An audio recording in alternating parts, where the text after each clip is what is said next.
Hi everybody, I'm Sam Barlow and I am a games writer and director, originally from England, currently living in New York. Apologize I can't be there in person, but for my latest project I've actually been researching the life of a webcam performer, so this is all very familiar to me. I will keep my clothes on though. So I'm going to be talking about deconstructing stories with my novelistic video games, Her Story and Telling Lies. And like my games, this talk will be non-linear and fragmented and will rely a lot on the audience actually making sense of it themselves. So I apologize in advance. So if you haven't played my games, most recently I made a game called Her Story. This was a game in which players explored a police database full of video footage which concerned a woman speaking to the police about the possible murder of her husband. It was notable for using live video performance, which is something that people had not dared touch since the 90s. And it was a game that very much promoted freedom of choice for players, gave players a lot of freedom to explore its story in a non-linear way. The game was a big success for me. So very shortly, I'll be releasing my next game, Telling Lies, with Annapurna Interactive.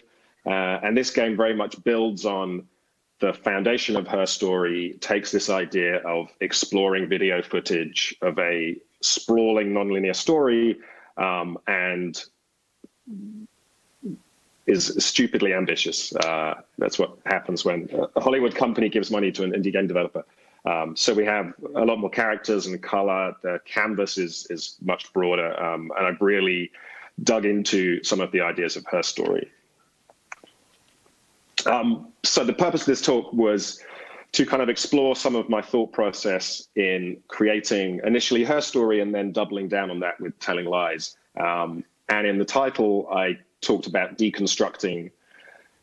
And I often think when I look at the process behind Her Story, I think about what it is like to go to a restaurant and have a deconstructed dessert, right? If you go to a fancy restaurant, I'm assuming this is true in France as well, you will often be given a deconstructed dessert. And my direct relation to this is my favorite dessert is lemon meringue pie. And so in my lifetime, I've eaten hundreds, maybe thousands of lemon meringue pies. I'm so familiar with the taste of lemon meringue pie that I can sit down in a diner and order a slice of lemon meringue pie and eat it and will have cleared my plate without having even processed what I was doing. I'm so familiar with the taste and the texture of this particular dessert that I almost eat it on autopilot. And if I think about what is the incentive to present someone with a deconstructed dessert, it is to take an audience that is very experienced, maybe even somewhat jaded, and give them that experience again in a way that it can feel fresh and authentic. So the chef in deconstructing a lemon meringue pie is trying to have us actually in the moment focus on the experience of that dessert, focus on what is important and integral to that, and almost enhance the experience, again, making it fresh and authentic again. And I think as storytellers, this is what we do every time we sit down and try and tell a story. You know, there are famously only 2 or 3 basic stories, and your number one job as a storyteller is to find a way to tell a story in a way that feels new and different and true. So looking at these deconstructed desserts, this was the kind of process that I wanted to go into when I made Her Story. So prior to Her Story, I had been making video games for over 10 years for traditional publishers, making very traditional video games. And when I made the decision to go independent and make Her Story, I really wanted to step back and question everything that had been imposed on me by the traditional way of making video games. Now, of course, when you deconstruct a dessert, it can go wrong.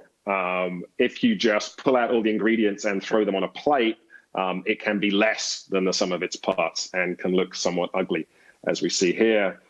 So the real art of deconstructing something is to pay attention to the individual ingredients, understand what makes them special, and then create the most perfect crystallized version of that. So you're enhancing each ingredient and understanding how it works as part of the overall dish, and allow the person who's eating your dessert or playing your video game to put those back together and create that experience which is still cohesive and plays to the strengths of the original idea. So when I made Her Story, and then as I've kind of pursued this idea further with Telling Lies, there were a bunch of things that I was attempting to deconstruct and make fresh again for myself and for the players. One of those was genre. So I think genre is very important in communicating to an audience what they should expect from an experience. But I think it's also super useful as a toolkit that your player comes with. So in the case of Her Story is a detective story. It is a police procedural story. It's a murder mystery. And these are genres that are evergreen. Anyone who comes to play Her Story will have seen 100 detective stories in their life, will have seen all the twists and turns, will know the tropes and their expectation for what will be in a detective story. So if you are in linear media, it can be very hard to find a fresh angle to excite this audience because they've seen it so many times before. With Her Story, I kind of flipped that and realized that this was a huge asset, because if I had an audience that was intimately familiar with this genre, then I could break it apart, deconstruct it. I could trace out the outline of this detective story. I could give them little bits and pieces, and they were so familiar with their expectations, with the tropes, with the structure of a detective story, that they themselves would be empowered to put it back together. So that was a very interesting part of making Her Story for me, was breaking down that genre and kind of understanding how it worked and putting that in the hands of the audience. With Telling Lies, I'm not going to tell you what genre it is because that's kind of a spoiler and then everyone would hate me. So we'll skip that bit. I was also really interested in deconstructing stories themselves. I kind of went very deep into the traditions of storytelling. I think oftentimes in video games, we tell ourselves that the stories we tell are so different, that our medium is so revolutionary that we're kind of reinventing the rules. But I think actually everything we do in video games comes from the tradition of storytelling, which has existed for all time and remained fairly consistent. So I was really interested in looking at the popular forms that stories take and breaking those down and seeing what that could do. So particularly with Telling Lies, I was really interested in, if you look at premium television shows, right, which is kind of the dominant genre of storytelling now, the prestige television show, the structure of those shows creates a certain amount of constraints. So if I watch a television show, there is probably a protagonist, there is a main character.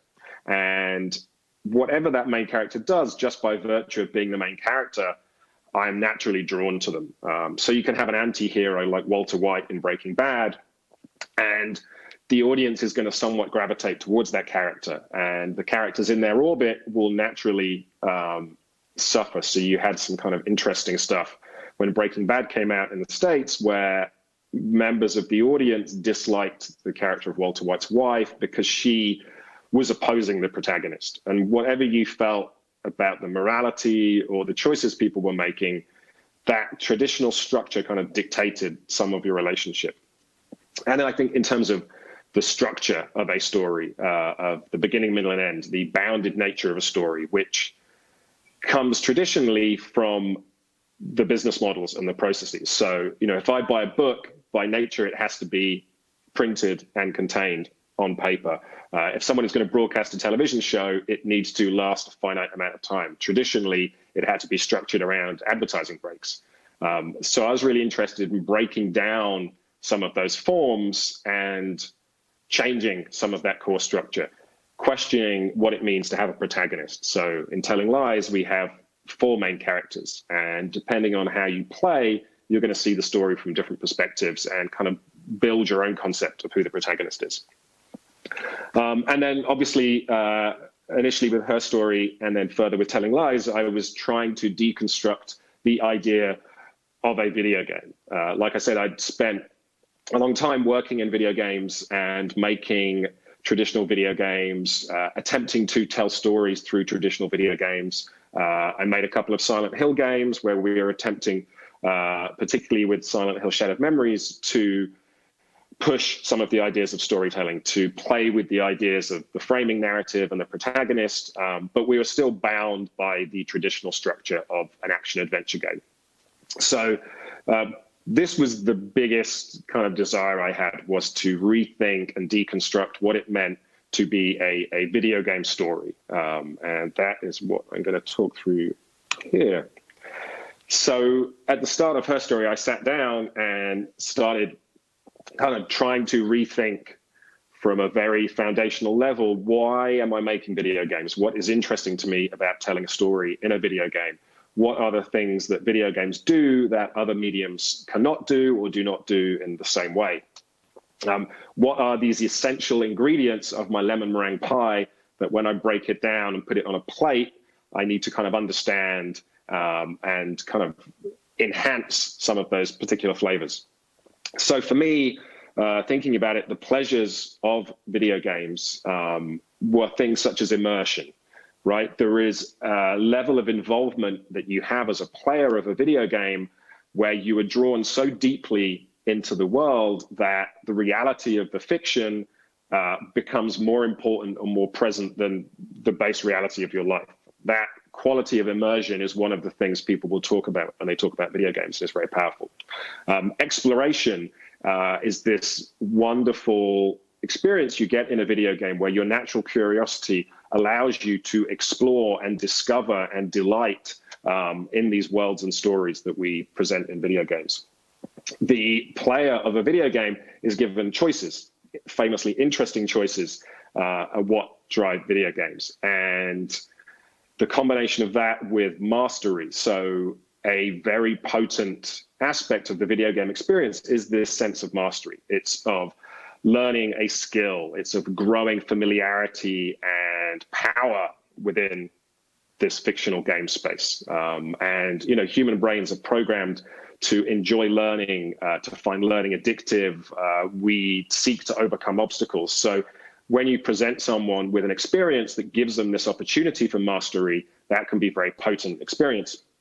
And that combination of kind of choice and mastery sort of coalesces in this idea of agency. The idea that your interactions with this game will have consequences, that the version of the game you get is different because of your choices. You have some impact on this. You're participating in some useful way in the actual experience. So all of these were kind of unique qualities of a traditional video game that I enjoyed and understood were kind of important to the experience. And for me, they all contributed to the number one goal, I think, of any piece of storytelling, which is suspension of disbelief. So I think if you look for the most basic metric of whether a story or a story experience has worked for an audience, it's did they believe it was real? You know, if you are moved by a story, if the stakes of a story excite you, it's because they feel real. You know, the perfect outcome is that the audience is so bought into your story that the characters come alive, that those stakes, life and death, or consequences of all the story feel real to them, and that they experience this intensity of emotion because they have willingly bought into this suspension of disbelief. So I think everything you're doing as a storyteller is building to try and create this sense of suspension of disbelief. And so then having thought about these qualities that I admired, thinking about this goal of suspension of disbelief, I started to kind of look at and tear apart the games that I was playing. So at that point, I was thinking like the modern state of the art in story games were games such as Uncharted and Gone Home, and they offered different things, but primarily the kind of two components I was looking at were those games gave you this intense immersion in the action of the story. So in the case of Uncharted, you are put in control of the protagonist in these intense Hollywood action scenes. You are exploring these beautiful epic environments and you are controlling the avatar. So you have this incredible immersion in the action of this story. In a game like Gone Home, there is a similar intensity of immersion and involvement, and it's focused very much on the environment, on the space. So in Gone Home, you're exploring the spooky empty house, the evidence of the people that lived in it, you're soaking all that in.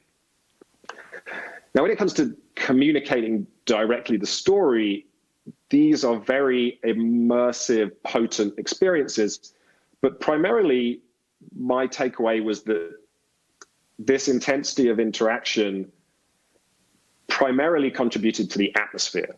So walking around the 3D house in Gone Home is communicating some story through the environmental storytelling, but primarily it's giving me an atmosphere and it's giving me a presence.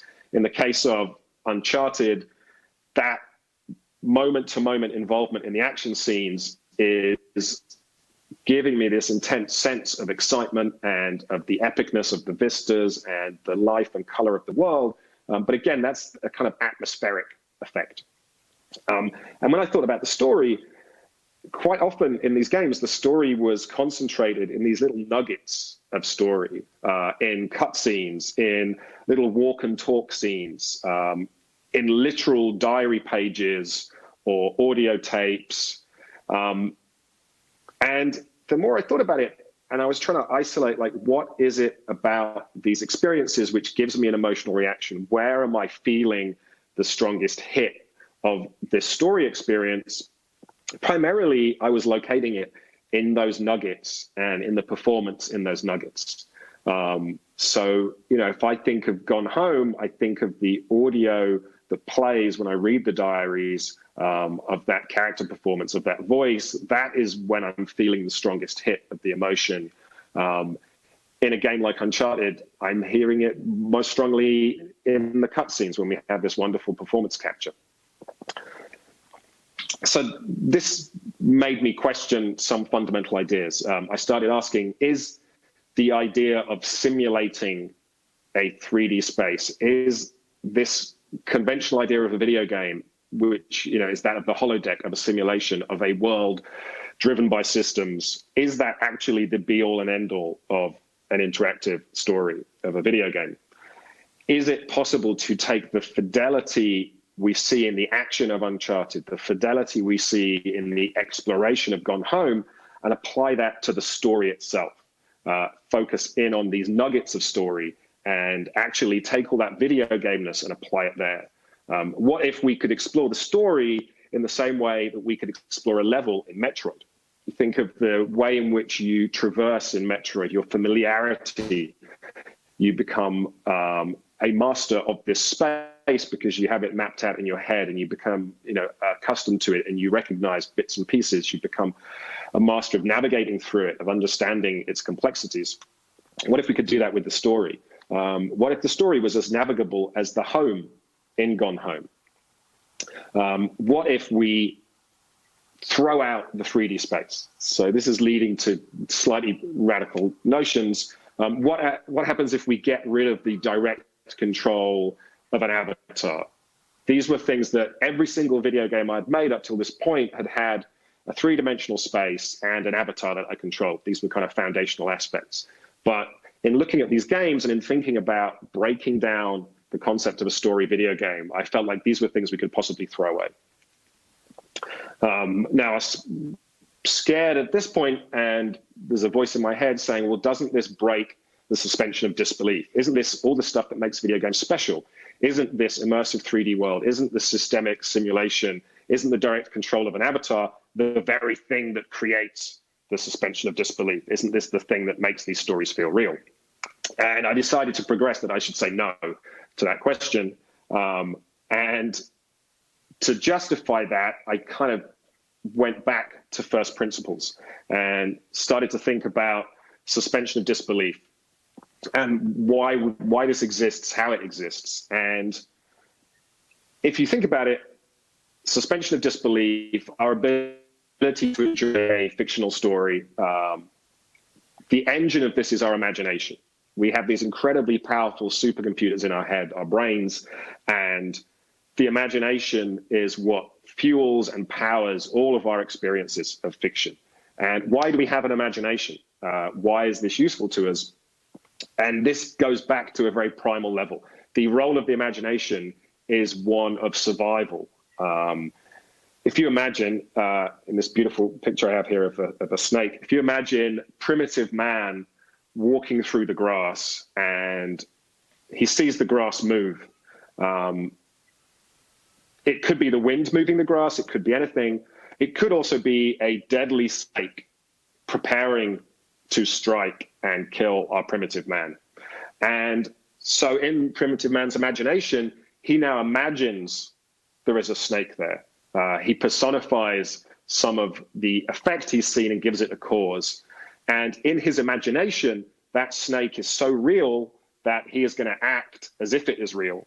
And this has a wonderful survival benefit. It has an evolutionary purpose. The ability to imagine allows us to survive and predict and understand the world in a way which allows us to prosper. So the imagination has this incredibly important primal role in our brains. It's very important that when we imagine something, we are capable of investing it with reality, making it feel like it's come to life. And really, as storytellers, we are hacking this software in our brains. We're using this to our own ends. We're using this to communicate ideas. We're using this to tell stories. And the key thing for me in thinking about this was a key property of the imagination is that we are seeing things based on what we think is there. We are not responding to seeing a snake in the grass. We are seeing suggestions, the idea of a snake, things that could be related to this snake, and that allows us to conjure up in our heads a very real and beautiful snake.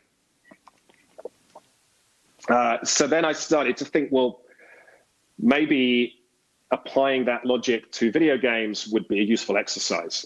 If you think that the imagination is what is fueling and powering our stories, the idea of simulating everything in a video game is essentially shortcutting the imagination. It's taking on the role that our imagination should have. If you imagine our poor brains, whose job it is to create these fictional worlds, bring them to life, and I'm playing a video game which is running at 60 frames a second, 4K resolution. If you imagine me playing a traditional first-person shooter where I'm looking at a 2D image on screen, imagining it as a 3D space. I'm moving my crosshair to try and shoot a zombie over here. I'm looking at how many bullets I have left in my gun. I'm thinking about what are my strategic objectives in this level. I'm looking at the mini-map. There is so much going on that very little of my brain's processing power is left to actually bring this world to life, to actually allow my imagination to create this fictional world that feels real. And then I'm thinking about traditional forms of storytelling. So when I think of the book, clearly the imagination has a huge role to play here. There is a very high level of abstraction in how a story is told in a novel. And when we're reading a novel, although it feels like it's running in real time in our imaginations, it really isn't. And you can read a page, turn back, rescan a paragraph, and the suspension of disbelief is maintained because the imagination is working hard to bring this thing to life. And novels exist in this beautiful space that's around our inner monologue, just on the edge of our imaginations. So they deal very heavily in this idea of kind of abstraction and empowering the imagination. But then even if you look at a medium like movies, where we have a literal, real captured image on screen, this is still a world in which the imagination is the foundational tool.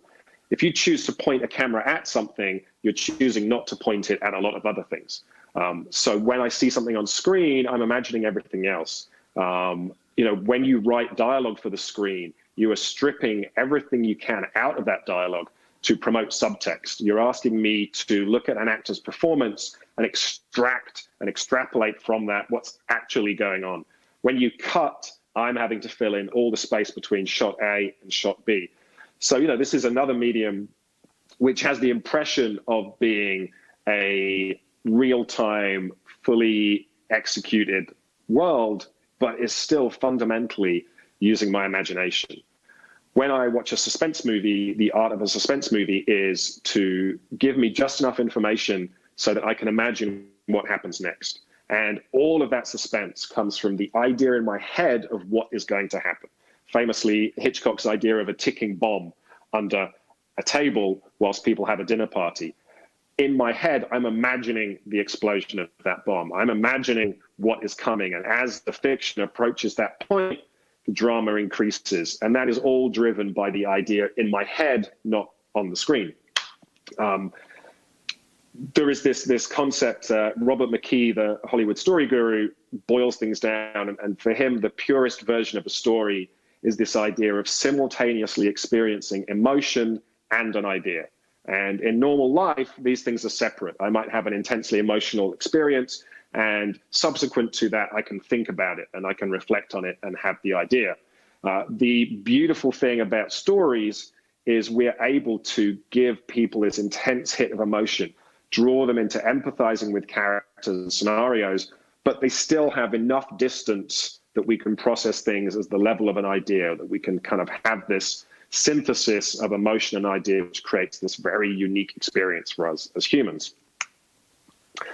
So, having kind of gone through all these processes, decided to chuck out all the foundational aspects of a traditional story-driven video game, I kind of arose at Her Story, and further with Telling Lies, I'm kind of really digging into these ideas. So here are just a couple of the aspects of the design of Telling Lies, which really try and tap into some of this thinking.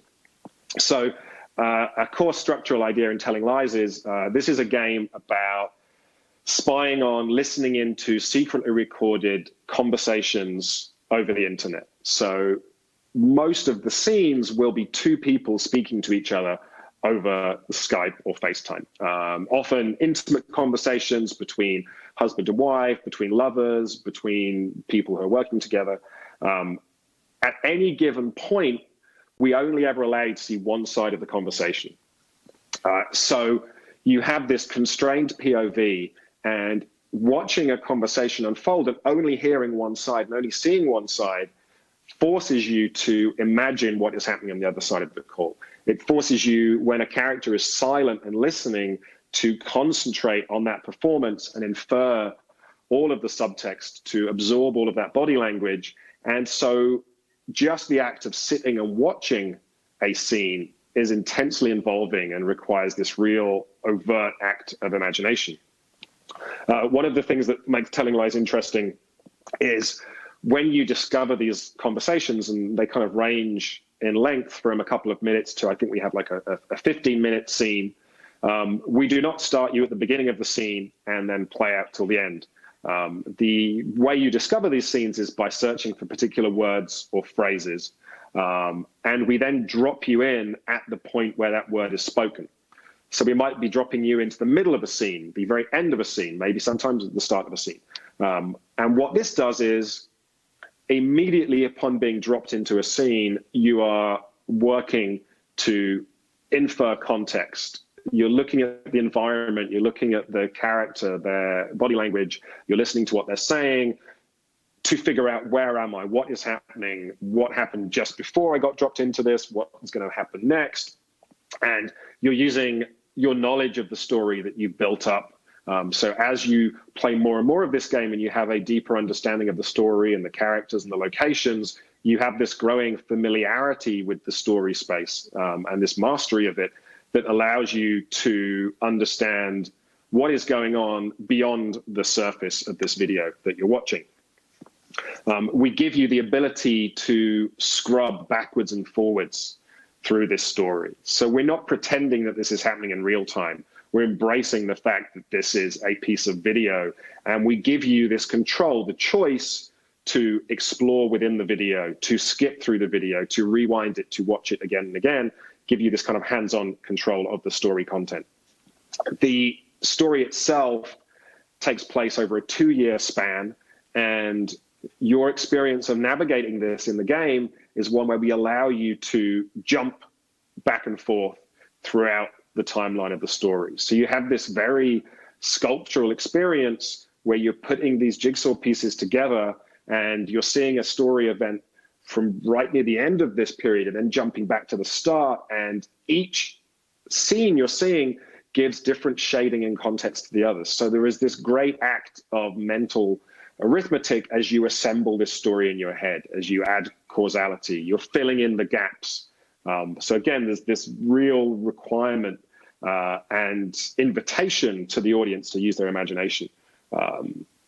One of the things that is beautiful about this conceit is we are in the genre of found footage. You are only ever seeing scenes in which people are speaking to each other via webcam or over their phones on the computer. And we found that I think one of the challenges of a found footage movie is the question the audience always asks of why is this being recorded? Why is this character filming at this moment in time? Across the course of a 2-hour movie, why are they still filming as they get chased through this house by ravenous zombies or what have you? But we use this as a strength because asking the question, why is this being filmed? We kind of used the reverse of that and broke our story down by only seeing the points where it made sense for a camera to be used. So if you have a husband and wife, you would only ever see the moments where they're not in a room together, because if they're together, they're not Skyping each other. And what this did to the story was a lot of the key plot events are happening off camera. And what we're seeing is the character's reaction or the character's anticipation of those story beats. So we're seeing the effect that these key plot points had on characters, but we're not seeing those plot points themselves. So this becomes a very densely character-driven experience, and those key plot events are never seen. So we give you the ability as a player to imagine those key events and own them somewhat, personalize them, make them feel more real to you. So just this very conceit of the structure of the found footage really gives us this wonderful way of handing over a lot of that storytelling responsibility to the minds of the audience. Like I said, you are able to watch and rewatch content. So if you're playing a traditional movie, you're going to see the whole thing from beginning to end. And it's going to fly through your ears and brain, and you absorb it as it goes through. Here, this conceit that you are looking at clips in a database, the ability for you to rewind, rewatch, to scrub, to pause, to really choose how you consume this video content, gives you this growing familiarity and mastery of it. We can have scenes which have their kind of content buried deep below the surface, and only on rewatches, only on watching it with a new context will you kind of understand truly what is happening in a scene, and that becomes very powerful. Gives you a very intimate relationship to the actual content itself. One of the beautiful benefits that I discovered accidentally in making Her Story was that issue I talked about earlier, where if I'm playing a traditional first-person shooter, the cognitive effort required to play that game uses up almost all of my brain, and I don't have much left for the storytelling. The beautiful accident of Her Story was to find this mechanic where I have this intense video gaming involvement. I'm making decisions, I'm navigating, I am feeling this sense of growing mastery. I have this game mechanic which creates a very addictive loop. But all of that effort to navigate the story, to search out keywords, to put together this detective story as a puzzle, all of that is the story. The fact that the video game mechanic is aimed directly at the story itself means that I'm not losing all of that cognitive energy because it's being shared. But there's such a meshing of the gameplay and the story itself that we get the benefit of your full brain. So this was a beautiful benefit. Unlike a lot of traditional video games, in Her Story, you're never not engaged. Even when you're watching a clip, and in Telling Lies, where you have this ability to scrub, where you have an even greater tactile involvement in the video, like, there's never a point where you sit back and switch from an active to passive mode. You're permanently engaged. So you have all those benefits of the kind of video game experience with a pure story experience. And I'm almost done here. The one other fantastic benefit is we were able to unlock textures through this player agency that you couldn't use otherwise. So this photo here of David Beckham is a piece that I absolutely love by Sam Taylor Johnson, David Beckham Sleeping. And it's several hours long. It's a film of David Beckham asleep in a hotel room. And you can see this projected on a gallery wall. And it's a very interesting texture. It's on one hand boring, nothing happens. But on the other hand, that forces you to scrutinize it more. It's incredibly intimate. You know, the act of watching another human being sleeping is a very privileged and intimate thing. And here we are sharing in that through this piece of art. But the texture of watching David Beckham sleep for several hours is not something I can insert in a traditional movie. It would bore the audience. It would cause problems.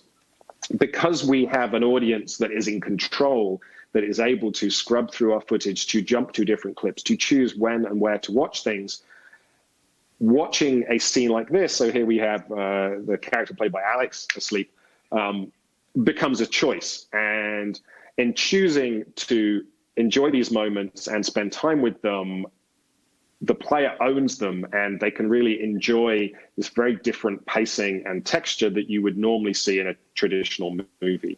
So there are many ways like this in which Telling Lies deconstructs this idea of what it is to watch a filmed performance, what it is to tell a story via a camera.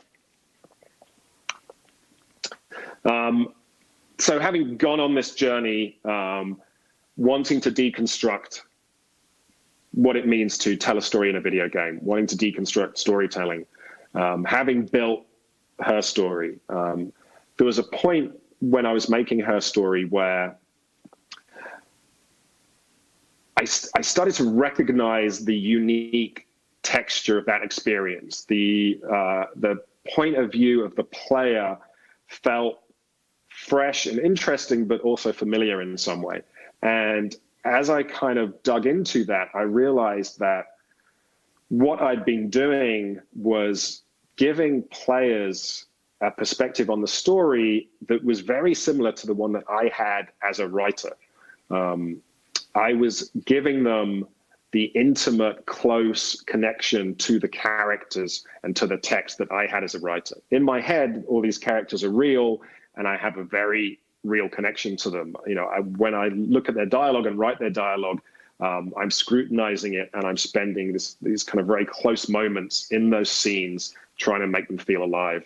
But I also have this very high-level perspective, this awareness of the text as a whole. I have this little bit of distance, and there's something very unique about jumping between those two modes that for me is a very core part of the experience of writing, of what it feels like to be inside a story that you're creating. So it became very apparent to me that one of the things that was interesting and wonderful about Her Story was this invitation to the player to come and join me as the writer and kind of inhabit some of the same space. And I found this passage whilst I was working from J.G. Barlow. This is an introduction to his book, The Atrocity Exhibition, and it is an instruction to readers on how they should approach this non-linear, interesting book. And I felt this wonderful spark of recognition. So I'll quickly read this to you and you can understand. Readers who find themselves daunted by the unfamiliar narrative structure of the Atrocity exhibition, far simpler than it seems at first glance, might try a different approach. Rather than start at the beginning of each chapter, as in a conventional novel, simply turn the pages until a paragraph catches your eye. If the ideas or images seem interesting, scan the nearby paragraphs for anything that resonates in an intriguing way. Fairly soon, I hope the fog will clear and the underlying narrative will reveal itself. In effect, you'll be reading the book in the way it was written. So when I read this passage, like I say, there was this wonderful spark of recognition, this idea of a story, the idea of the generosity of the author in offering up the story, allowing people to explore it and to be driven by their curiosity, and this recognition that having this way into a story kind of put you in the same mindset, the same position as the writer, was a really beautiful thing. And so this was something that I learned during her story and kind of really was consolidated in trying to conceive Telling Lies. And that brings me to my conclusion, to go back to this idea of the deconstructed dessert and this idea of what I'm doing in Her Story and Telling Lies is bringing players into the mindset and process of the writer, inviting them to sit at the table with me. And it made me realize that one of the things that is beautiful about sitting in a restaurant and eating a deconstructed dessert is you really get the sense that the chef is trying to impart the joy of cooking, of creating this food to her customers. You can imagine a chef in the kitchen, their delight and the joy they find in refining ingredients, in understanding the process of creating a particular dish. There is something about this idea of a deconstructed dessert which is sharing that. It's not trying to hide the magic from the person that's going to sit down and eat this dessert. And it really is an act of generosity and comes from a human desire to share experience that is something I find particularly pure and really love about the experiences that I've created with Her Story and Telling Lies. There we go. I've reached the end. Non-linear stories don't have endings, but talks, I think I've just about managed to pull it off in time. Talks do. I'm happy to take some questions, though, if anyone has any questions.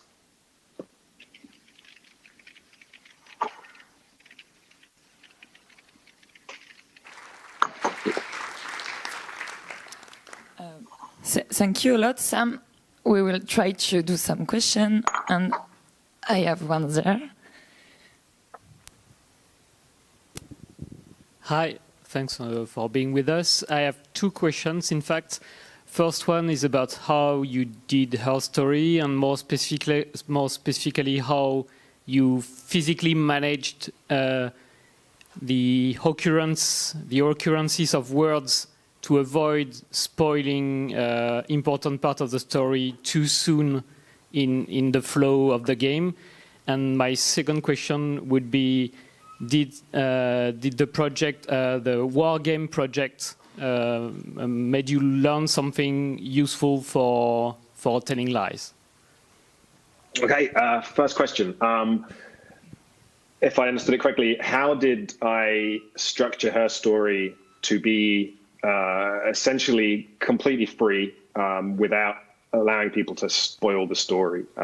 This really was the heart of this idea of deconstructing the story. And I had a confidence that if there were enough layers to the story,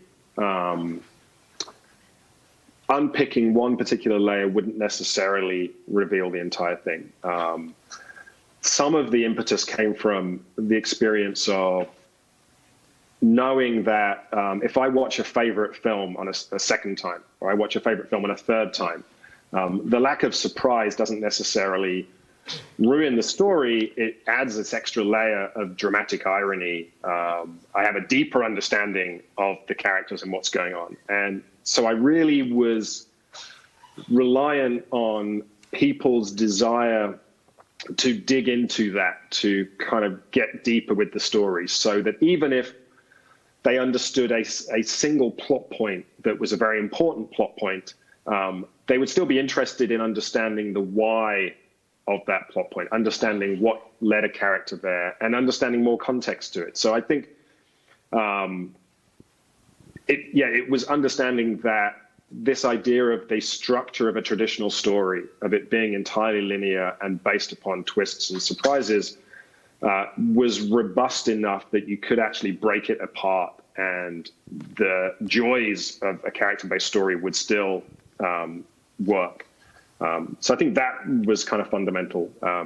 There were some other tricks, in terms of some of the game mechanics that would kind of make it harder to discover later content, which required you to generally have a more specific understanding and familiarity with the story to kind of reach those later points. But yeah, it was very much realizing that a story with layers can be a very robust thing, and that character is more important than plot. Your second question, the Wargames Project, that was definitely a useful project in terms of, so I directed that and then kind of conceived some of the ideas, but I didn't directly write it. But it was a great chance to play with a team shooting a ton of video and figure out how we're going to approach the idea of performance, if we're capturing things that are in theory being filmed through cameras, web cameras, phones. How do you get that texture right? How do you work with the performers? And it definitely led to some insights. Going into Telling Lies, it was really important to me that the body language of using a device was very authentic, that we gave the actors the ability to be physically hands-on with the devices and incorporate that into their performance, and to kind of double down on a very non-cinematic texture. The scenes in Telling Lies unfold in a very natural pace. There are, like I say, textures in there which are very non-cinematic. They're not compressed, but they feel very interesting and very real. There is a scene, I think, in Telling Lies, about 7 minutes long, of Logan Marshall Green's character washing some dishes. So we've got Twin Peaks Sweeping Man beat purely on the numbers. And it's a fascinating scene, though, because if you know what happened before this scene, if you know what is happening in his life at this moment, if you know what he's looking at on his screen, there is a lot that you can extract from his performance, and it becomes actually more interesting than a performance that is entirely dialogue-based. So yeah, there were a lot of learnings that I took out of the process of shooting Wargames.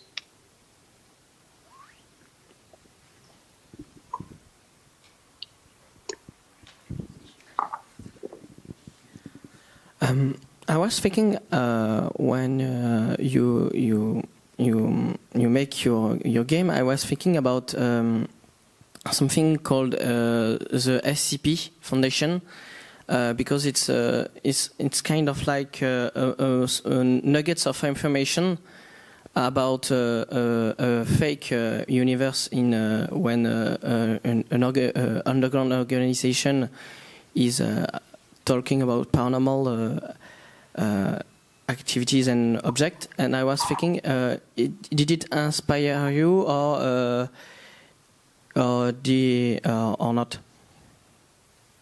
Sorry, I couldn't quite hear what the thing that you were referencing was. I was talking about a thing called the SCP Foundation. SCP Foundation is a website with a collaborative writing about a fake organization with paranormal object, and it's all about nuggets of information in article with a lot of redacted comment and hiding information from the viewer.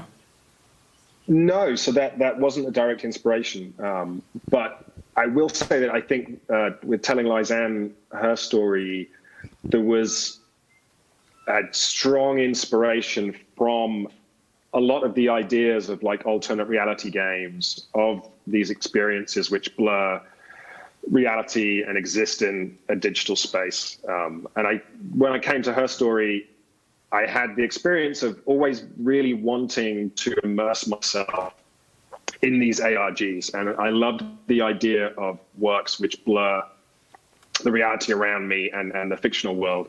But I always had experience of arriving too late, so I would miss the big events, or it would require too much involvement. There would be a puzzle element that I would fail to succeed at, or I just physically wasn't able to participate in some of the more extravagant ARGs where you need to be in a particular location. And I realized in making Her Story, what I was trying to do was create this walled garden where you had the texture of these kind of larger alternate reality experiences, but by being entirely self-contained, I was guaranteeing that the audience would have a successful experience, but it would have the texture of these things. So yeah, that kind of general world has always been an inspiration to me.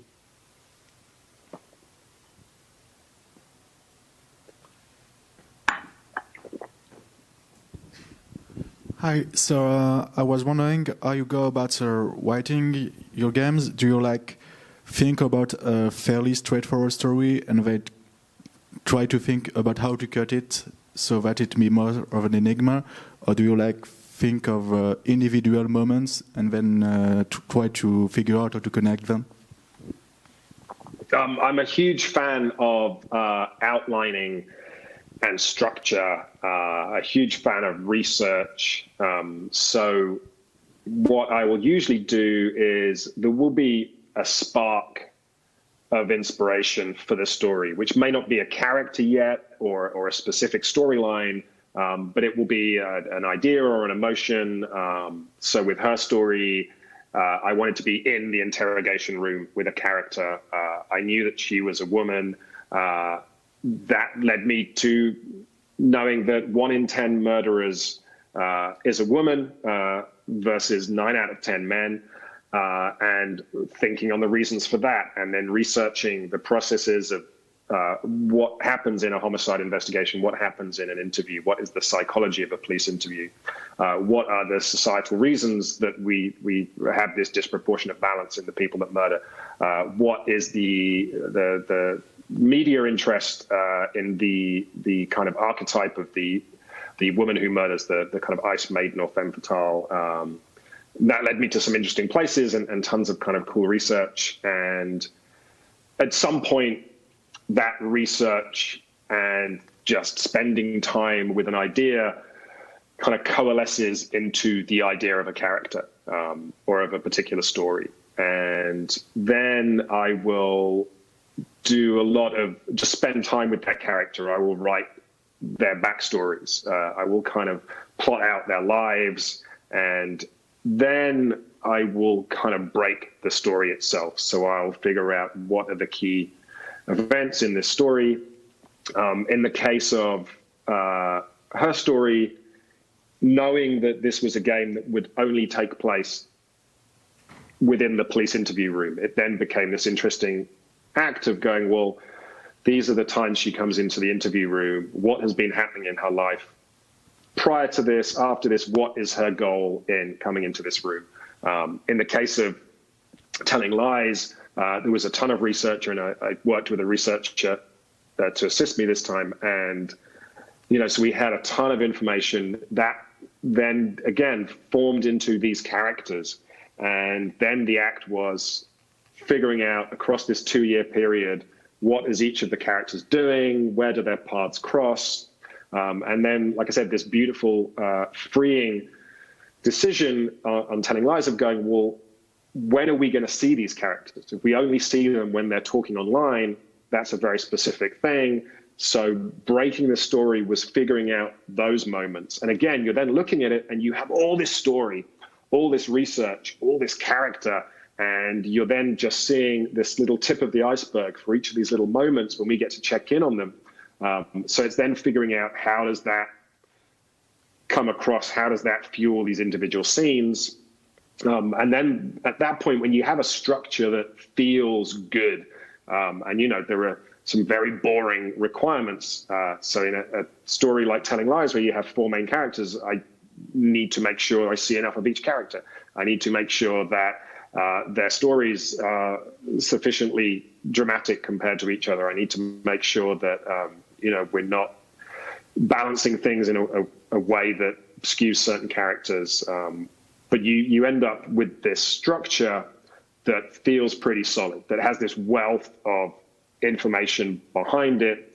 And then it's a case of sitting down to write the scenes. And that is very much a kind of inside out approach where I'm very much inhabiting the characters and I let those scenes just play out very naturally. And in that process, it might change the story. It might be like, oh, in sitting down to write this scene, I ended up, instead of going to A, I've gone to B. And so as you're going, you're still kind of shuffling and sculpting this larger structure. And in the specific case of her story in Telling Lies, there is then a further step, which is to look at the finished script that emerges from this process and then having to calibrate it because of this unique gameplay mechanic where we are searching and pay attention to the words the characters are using. And that kind of is an iterative step where the computer is telling me to rebalance certain things. The computer is calling out certain words that are being used or certain kind of links between scenes that may or may not be useful. But yeah, it's very much starting from this inspiration, spending time not writing dialogue, just on research, thinking about this world, understanding this world, consolidating that into character, and then using that to build a structure of the story, of the plot that makes sense, and then at that point, just letting the characters come alive in those scenes. Thank you.